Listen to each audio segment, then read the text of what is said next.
How's it going, guys? Thanks for tuning into this episode of the Phil Talk Sports Podcast. Nick and Rob are joining me again on this Monday, MLK Day. Happy MLK Day to everybody out there. And we are going to make some picks for the conference championship week for the NFL playoffs after a great divisional round. How's it going, guys? Thanks for being back.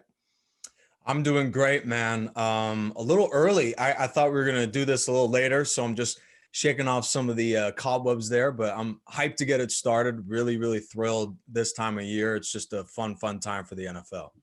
Well, happy MLK Day, guys, to you as well. And everything is just fresh in my mind. I really got to sit down on Sunday and watch both games. Because I had so much time on my hands, I was like, might as well analyze both of these games, really check them out. I didn't get to really, out of all the games, out of the four, I probably didn't get to watch the Packers Rams as much as I wanted to. But It's okay. But wow, just blows my mind what happened this weekend. But happy to be 4-0. Glad Phil and I are now tied record wise. Nick, as you went undefeated, I don't know if I'm gonna be able to top you, but I'm gonna try. Yeah, we'll bring up the records now. Nick is sitting atop like he was last week at 9-1. Me and Robert are tied at 7-3. So overall, good for us because we're doing pretty good with these picks, top to bottom. So that is good to see. I was like you. I actually was working a basketball game on Saturday, so I didn't see a whole lot of Rams Packers. I was following it, but I wasn't like physically watching it. I was just hoping that Blake Bortles was going to get in the game at some point, but since that didn't happen, I mean, the rest of it was fine. A little closer than the score would even suggest, I think, for that one. But, the Packers will be moving on, of course. So we're going to start with the Green Bay and Tampa Bay conference championship game after the Bucs took care of the Saints in what was a great Sunday night matchup. We'll probably touch on that a little bit later. So, Nick, why don't you kick us off? Which Bay team is going to the Super Bowl? I know. Yeah. Good luck to the announcing team. I believe Joe Buck and Troy Aikman for trying to keep those in order. First of all, very excited for it to be for us to get to this conference championship round. It was an insane divisional weekend. Tampa Bay showed that Stetson had her comeback fury. They really had that second half attitude to come back and win that football game. And, I mentioned it last week. I had very little conviction of it. I had very little explanation. When we were having our predictions, Tampa Bay and New Orleans, I went on a 5-minute tangent about how amazing the Saints are. And that was all on display against Tampa Bay. I mean, their special teams outside of a rare gaff, that's a return touchdown they have early in the game. Sean Payton, a brilliant coach, brilliant offensive mastermind, dials up some trickery, all out the Bears in the wild card round. And they get a touchdown there. And Drew Brees was solid throughout most of the game. But you have Tom Brady. And that was the only explanation why I felt Tampa Bay would win it. And, he delivered in the second half. Now, it certainly helped that Jared Cook, when he catches that third down pass up 7, he's looking left, he's looking up, and Antoine Winfield comes from his right. And Jared Cook, as great as he is, it seems he typically either shrinks or makes a big mistake in those big moments. So very frustrating for him. I'll give Robert a chance to talk before I finally give my prediction for this game. But I just want to point out Tom Brady was superb, and Devin White, who came back last week, was awesome and was the difference really in the game. I think if the Saints don't score at least a field goal, Cook doesn't fumble the ball, I think Drew Brees isn't pressing so much. Yeah. And he doesn't have the turnovers. His not only does his numbers look a little different, but, we think about him a little bit differently than the guy who came up small in 3 straight playoff games. So going into this game, I saw the Buccaneers just take advantage of every turnover that the Saints threw at them. It was 4 turnovers, but they had 3. Sorry for the update. But the 3 turnovers that happened were all turned into basically just drives that got him in the end zone or got points on the board. It's crazy to think that Drew Brees, man, I just feel bad for the guy. It's like his last game in the dome, and Jared Cook, you got to go. That was a terrible performance. You fumble the football hits you right in the chest when you're about to catch it, and somehow the Buccaneers take advantage, get that interception, and then Tom Brady gets to kneel the football, and Drew Brees doesn't get to touch the football after that. I think it's a sad way to go out with an interception in the playoffs to Tom Brady, but Buccaneers offense, they took advantage. They got the turnover game. Buccaneers didn't turn over at all. I think Tom Brady could have played a lot better. I think he had less than 200 yards passing, but he really did not have to drive that football down the field as much as Drew Brees really had to. But Jameis Winston came in the football game, and let me tell you what, I was with Buccaneers and Saints fans watching that game, and my buddy was so hyped because he's going to basically be the future quarterback, is what we believe as of right now if Drew Brees doesn't retire.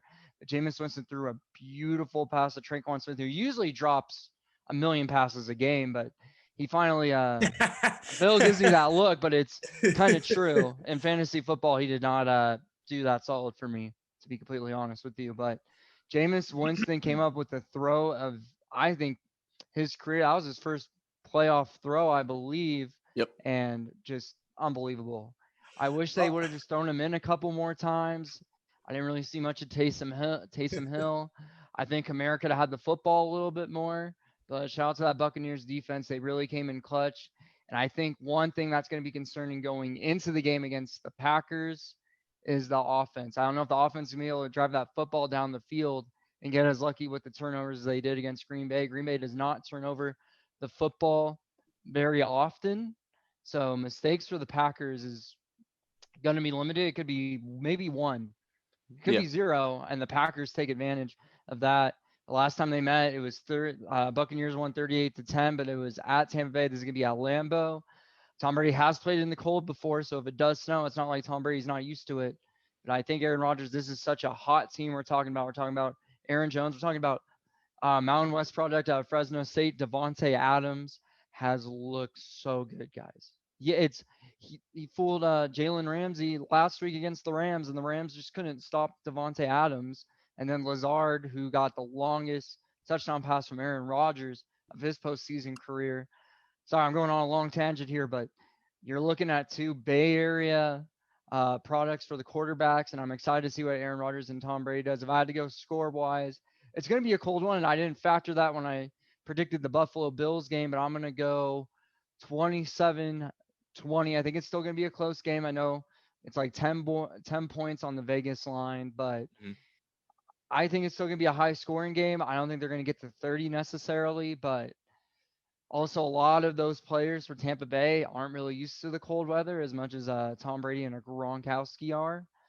And Aaron Rodgers is used to this type of weather. I think this is his year, guys. I know they're going to bounce back, but shout out to Tom Brady. They didn't get beat 3 times by the Saints. They only got beat twice, and they won when it counted. So you're going 27-20 Packers because you said the score, you never said the team. I said 27. Yeah. Okay. Okay, My bad. Packers. 27-20.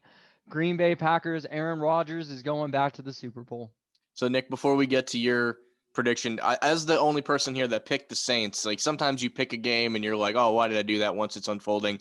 I could easily see, and Nick touched on this, I could see the version of this game that the Saints win. Obviously, if that kick return touchdown doesn't get called back and you look at Breeze's numbers like, oh, he threw 3 picks, what a bum. But it was really just pressing towards the end of the game. If the game is a lot closer, they're going to manage the game a lot differently. And he throws, maybe one. That pick 6 probably still happens because that was just a hell of a play earlier on. But yeah, Cooks also being, of course, responsible for 2 of them, basically, the fumble. And as you said, it hit him right in the chest into an interception. So Jared Cooks, like I said, probably got to go. Probably, unlike, much like Drew Brees, probably played his last game in New Orleans. He might pick up somewhere else.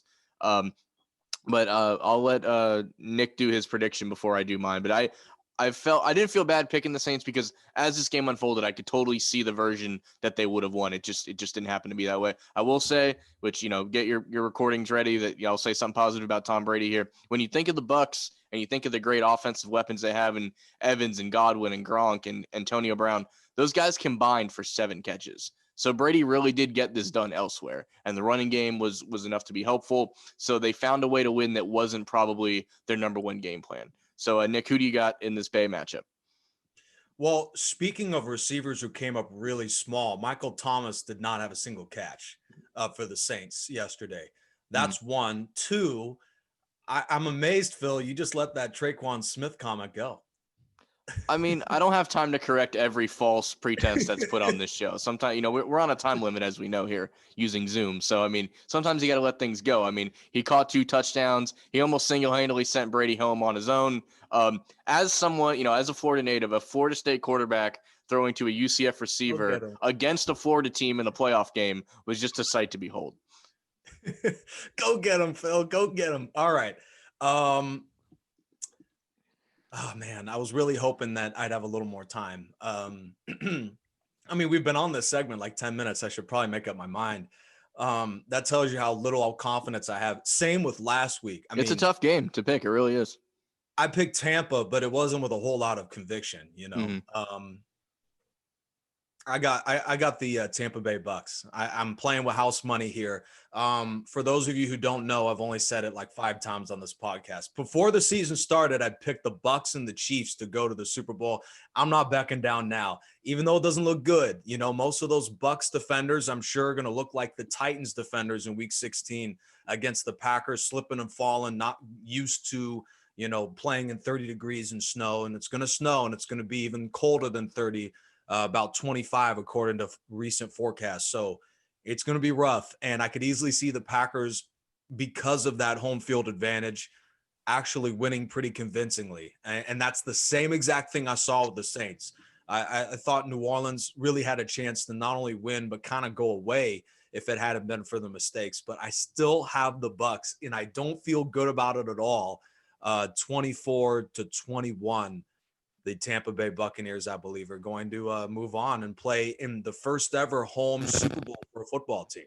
I'm glad you brought that up because that's a storyline that usually when teams get this close, I know Minnesota, let's say in 2017, the fact that no home team has ever hosted in their own stadium in the Super Bowl, that's very close to being a reality. It's not really being talked about a whole lot. It might get talked about as the week rolls on here in the build-up for this match. But yeah, the Bucs are staring at history for more ways than one to potentially be, the home team in the Super Bowl for the first time ever. And that's definitely something that will be probably talked about more so as the week rolls on. That being said, I do have to go with the Packers. I saw a lot more. I think the Packers won the game against the Rams because they were the better team. I think the Bucs had a couple of breaks, and I already mentioned, they had to go with their plan B. Their plan A did not work. Their star-studded receivers, everyone combines for 7 catches, that whole situation. So I don't know that they could win that way against the Packers. And Aaron Rodgers probably playing his best ball that he ever has on probably the best team, where he's not just dragging a team through the playoffs like he has so many times before and losing to a more complete team. So I don't have a score for this. I'm not the best with the scores, but I am going to go the Green Bay side of the Bay matchup. So I think one thing else to mention, just sure. really quickly going out there, Ronald Jones has not been playing 100%. I don't know if you guys have been noticing that, but I think it's his quad. Something wrong with his leg over there, but Fournette has been somehow just coming up big time. And in the playoffs, he's just shown it. Weirdly, the 2 big targets for the Buccaneers were Cameron Brate and Fournette. And they combined for 9 catches and almost 100 yards with 1 touchdown. Godwin, man. See, the one thing that bothers me with the Buccaneers is they have chances to get the touchdowns and they can't somehow take advantage of it. And that's what I'm worried about going with Green Bay. But Green Bay has to stop that run game, and that's one thing I'm very concerned about. They are very bad when it comes to rush defense. And if Fournette and Ronald Jones II really just go in there and they terrorize the game, Tom Brady really does not have to throw the football. But we are talking about Tom Brady's weapons. Godwin didn't do as much as we thought we would. Antonio Brown has a knee injury right now. He doesn't even know if he's going to be coming in this game. And he was one of the big targets for Brady in this when they were like 5-6-0, and he's been throwing touchdown passes in the red zone too. Mike Evans only had, was it 1 catch, and that was only the touchdown. But I think it's going to be tough. I think they're realizing Mike Evans is that number 1 target, and they are going to try to cover him as much as they can. Gronk did not look like himself whatsoever. So I don't know. He's been really small these whole playoffs. As someone who actually has Gronk in my fantasy playoff thing, and I'm doing through work, he had no catches the week before. I think he had 1, maybe 2 this week. Brate played great. I would have loved to see a few of those routes and balls go towards Gronk instead of Brate, but you can't knock the guy for having a great day. But you're right, Gronk might have to step up. Their weapons, if they want a chance, they have to play better than they did against New Orleans, against arguably a better team. So Nick, I know you kind of mentioned that you made this pick before the season, so I know where we're going with you with this pick, but I'll let you start it off anyway. Buffalo taking on Kansas City Chiefs after a wild game versus the Cleveland Browns, which we'll mention here too. But first, go ahead and give us your pick for Buffalo and Kansas City.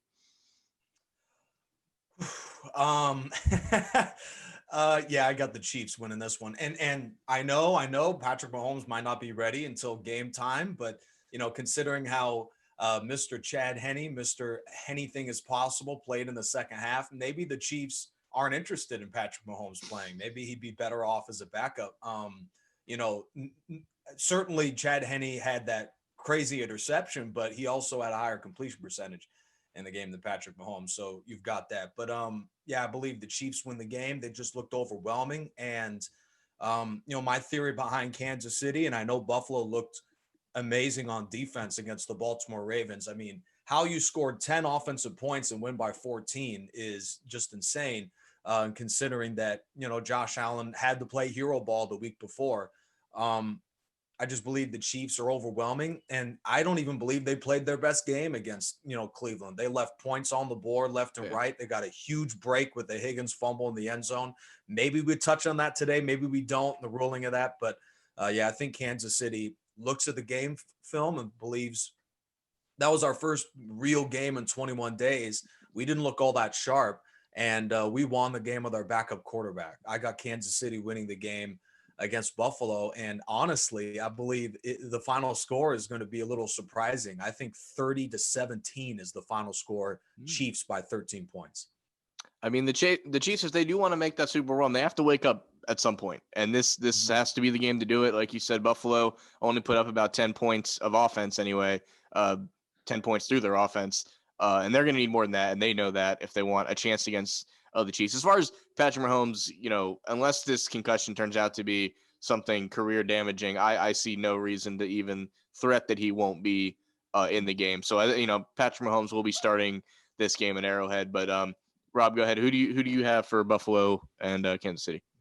Patrick Mahomes is such a prized possession in the NFL. We've seen it. He is such a great product, but I don't think he's going to be playing this game. I think if the Chiefs end up winning, he will play in the Super Bowl.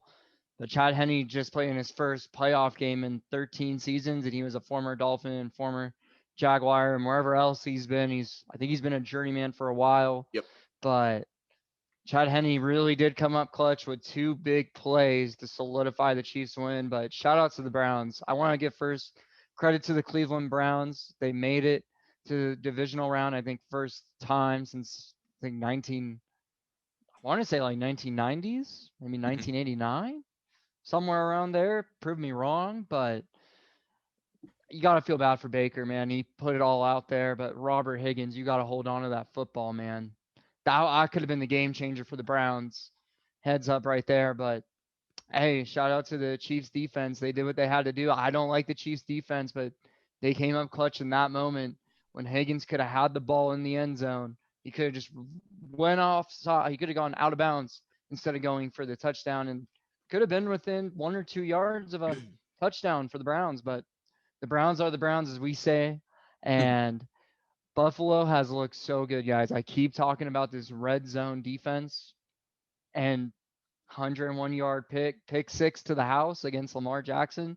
I'm going to keep mentioning that red zone defense because that's what's going to keep them winning games. And I know this is going to happen against the Chiefs too because it's happened 2 weeks in a row. This has got to happen a third game. I think third time's a charm. Buffalo has done so well to prove so many people wrong. I think I got to hop on the wagon for the Bills Mafia. Josh Allen out of University, Wyoming, my Mountain West product. I will always give shout outs to Mountain West products, by the way, just because, watching the Mountain West grow is amazing to me. One thing that does concern me with Buffalo, though, they cannot run the football whatsoever. I thought Singletary was their guy, but no, they need Zach Moss coming back, and Zach Moss has been injured basically most of the season. Hasn't put up great numbers, but Diggs has been best wide receiver in the NFL, hands down. Shout out to Buffalo for getting him. because I think without him, I don't think Josh Allen would be where he is today. Now for the Chiefs, Patrick Mahomes looked phenomenal until he went down and Chad Henne had to step in. And he looked a little rough. Not gonna lie about that one, but when you're in 13, I think 13 seasons and Chad Henne's at least been in, I don't know the man too well, but when you're at least in some big time game situations, I think Chad Henne knows how to at least somehow get the game in a sense that you have to get the win. And then he had that mindset and he got it done. And you weren't going to beat Tyreek Hill on a 4th and inches when you got so much room to get that first down. But I think I'm going to go with Buffalo, guys. I have to, man. I think Buffalo is just a hot team right now. I don't think anything is possible. That's not going to happen. Yeah, but if Patrick Mahomes does come back, I'm still going to pick the Buffalo Bills. I think the Buffalo Bills defense is going to challenge the Chiefs so much. So I think with this pick, I'm going to go with 24-17 Bills. It is a much harder pick than even we thought maybe a week ago if this was going to be the matchup. And again, at the moment, yes, we don't know if Mahomes is in, so that'll make for two completely different conversations. When Chad Henne got in that game too, there was a little bit of talk of, oh well, he's looking a little rough, almost to say like that's not like him. And if you've ever watched a Chad Henne game, that was very much like him. I mean, this is a guy, he was on the Jaguars for 4 years and he never completed a pass in his tenure with the Jaguars until his last year there. And of course, this year being his first time in the playoffs, his first postseason completion. And you mentioned he was on the Dolphins before then, never really showed a whole lot of promise. He must just be a very likable person, someone that'll probably turn into a coach when his playing career is over. He must just be someone that they like to have in the building, which, there's plenty of guys like that. And I respect quarterbacks that are like that are on the team just because of what they bring outside of physically playing in the game. Like that's something that's hard to measure on the field, but it is there. So no qualms about that. Yes, the 4th and inches call, 4th and 1 was ballsy as hell. It really looked like they weren't going to snap the ball. And Tony Romo, if you asked him, would have bet his house on it that they weren't going to snap it, and Tony be living in a cardboard box if we listen to him, because they do snap the ball. Tyreek Hill, great play to stay in bounds, similar to what Lamar Jackson did last week to run out the clock. I do feel bad for the Browns as far as the fumble on the goal line. That is the rule, so I have no complaints about it. I do think that rule needs to be changed. I think it was something they needed to look at when it happened in the Jets-Patriots game, either last season or the season before. I remember one time Derek Ward, who's now a receiver on the Eagles, was quarterback for Houston, and UCF essentially won a game on a very similar play. And that was the first time I was introduced to that rule, and I was happy that it worked out in our favor, but I did think that is a very cheap way the defense does not recover the ball, so why do you reward them with it? I don't understand I know it's the rule, so I'm not complaining about it right now, but I do think that's something that needs to be looked at in the future. So I will go ahead and give my pick. I'm going Kansas City. This is another situation where I'm okay if I'd be pretty happy if I was wrong, because if Buffalo gets to the Super Bowl, that would be just fantastic. And it would be just poetic justice if they get there and it's still Tom Brady on the other side. So even if I'm wrong on both my picks, that's going to be a hell of a matchup. So, but I am going to go Kansas City, obviously I'm assuming Patrick Mahomes is playing, but even if he's not, I'm not going to play that game where I get to switch my pick or anything. I'll go Kansas City either way. But yeah, if it's Chad Henne, they got no shot. He does not have a chance to beat a team as good as Buffalo in a full football game. Like he did just enough. I mean, could you imagine being a Chiefs fan clinging to a 5-point lead and Chad Henne is your guy? Like that had to be and I know plenty of Chiefs fans, and I mean like real ones, not ones that have been fans for 2 years. I mean, these guys have Larry Johnson's jerseys, Tony Gonzalez jerseys on the Chiefs. These are diehard Chiefs fans. And yeah, I cannot imagine what they were going through, but they pulled it through and one win away from the Super Bowl. So I have the timer remaining here. We got about 8 minutes left on our Zoom call here. For those who don't know, we use the free Zoom call for multiple people, and it gives us 40 minutes to record an episode. So we try and work with that. So we got about 8 minutes left here. We're just going to talk a little bit about the coaching carousel. I think, Nick's team, obviously the Chargers, has hired a new coach, someone that Rob is very high on, is no longer on the coaching staff of his 49ers. So we got plenty to talk about. I'm just going to kick it off with the Urban Meyer signing for the Jaguars. If any other team did this, I would call it a mistake, because Urban Meyer is very flaky in a flaky business. sports has always been, you never know when someone's going to jump to the next job or whatever. But this is a guy at Ohio State. He spent 7 years, and that is his longest tenure of any time he's had a coaching job, whether it be Bowling Green or Florida or Utah. So not a guy that stays around very long.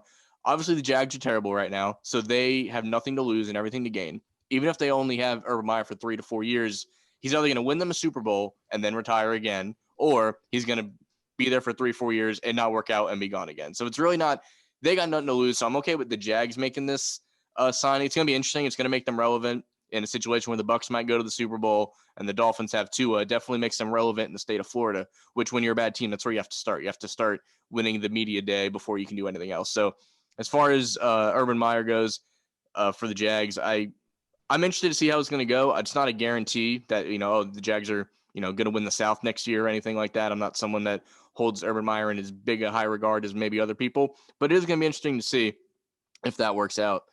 So, Nick, how do you feel? We'll jump to you next about your new head coach for your Chargers. Yeah, first of all, I'm with you. I believe, the Jags will be relevant. I think they'll be pretty good. I think the Nick Saban flame out, it was just 2 mediocre years. I think they went 8-8, something like that. So it wasn't exactly the worst, but, it comes across that way because of how good he was and is at Alabama. I think Urban Meyer will be solid. I think, he'll probably, especially having Trevor Lawrence, I think it's pretty safe to assume. I think the Jaguars could certainly be in the playoffs within the next 2 years. Just my prediction. Same deal with the Chargers. Some of these coaching hires is almost like, like Russian roulette. You just you don't know. And you can interview a guy a million times. You just don't know how a guy's going to produce in a new system, new roster with a new position. So, a lot of this is just guesswork. I'm never a fan of hiring a guy that was a D3 coach 6 years ago. He's really young and he emerges in just the blink of an eye to being a head coach. I like a guy established, and Phil, you'll mention this in just a second about some of the guys that are still available with a lot of experience. To me, if I had to bet, I think this isn't going to be a great hire. I think this will just be a decent hire. Brandon Staley, I think he's an all right coach. He's well liked. Jalen Ramsey, came to his defense early and often as soon as he got hired. But, gut feeling, I just think he emerged too quickly. I believe that it's hard to judge whether that was Wade Phillips leftover or if that was really his doing, because he was only there for a year. Just gut feeling. And I could easily be wrong, but I just don't think this is a great hire. He feels exactly like what Anthony Lynn was. He was the offensive coordinator for the Bills, I believe, for a year or 2 years. And he jumped from out of nowhere to being a head coach. And Anthony Lynn, I think we all can agree, he looked a little bit over his skis. He looked a little inexperienced for the job, and it hurt him. And I think the Chargers could have that situation come back again. I mean, luckily they do have the rookie of the year at quarterback to potentially make, the Chargers grow in the next season. For you, Rob, the Jets hired a new coach that you have the most knowledge of. So why don't you tell us in a minute or two what you think about the Jets' new hire from San Francisco's defensive coordinator? Well, former defensive coordinator Robert Saleh has been fantastic for the 49ers the last 4 seasons, have made that defense top 10 for the 49ers. And DeMeco Ryans is now promoted within the organization, become the next defensive coordinator. Loved him as a player, by the way. DeMeco Ryans played for the Eagles for a short time. Loved him as a player. Go ahead. I'm glad you love him as a player. You better love him as a coach too. So I guess we'll see what happens. But Robert Saleh brings this energy that I think the Jets really need. They need a personality type of head coach, and that's what Robert Saleh is going to bring. You see how Robert Saleh gets interactive with his players when his defense makes a big stop. He's really into it. I think he's going to be the guy that'll make the defensive calls for the Jets. And with the offensive coordinator, he's going to be making all the calls on that side of the ball. But Robert, solid pickup. He's proven his worth with the 49ers. He showed that he could bring that defense and almost carry them to a Super Bowl when it was the Jimmy G era for the 49ers. I will say this is a tough task. It's not going to be easy, but I think Robert Saleh instantly is going to make that Jets defense just a lot better. You could do better than 2 wins. What do you have to lose with the Jets anyway? Exactly. Even if you got 4 or 5 wins, that's still better than last season. I just want to see their defense do better. Now, I will say Robert Saleh has been with the task of this season. The defense had so many injuries. We went through so many different corners, so much defensive linemen. I just want to see Robert Saleh succeed with the Jets. That's all I want. I wish him the best of luck. He has 4 years on that contract, and I think he's going to get better and better. I just don't want to see him do better this next season, but then stay consistent. I want him to keep like rising up the top a little bit, and hopefully we can see the Jets in the playoffs. We'll see. That's An a big interesting stretch. note too about Robert Saleh, the first Muslim head coach in the history of the NFL. So for what that's worth, that is an interesting little nugget there. As we wrap up, the Falcons hired the OC for Tennessee, Arthur Smith. Not really sure about that one. It's very easy to look like a good OC when you have the talent of Derrick Henry. When that's taken away, interesting to see, where he takes that offense. Not that Atlanta doesn't have a few good playmakers here. The Lions and Texans still out there with their vacancies. There's been rumblings about who the Lions are going to hire. Nothing official yet, so we'll probably talk about them next episode. And as far as my Eagles sitting out there, I have a short list of who I want. 3 names. That's it. Eric Bieniemy, I still believe, is the best candidate out there. Joe Brady, while young, has the best upside. And then if nothing else, man, the players love him. Deuce Staley could easily get that chance. What about Brian Daboll?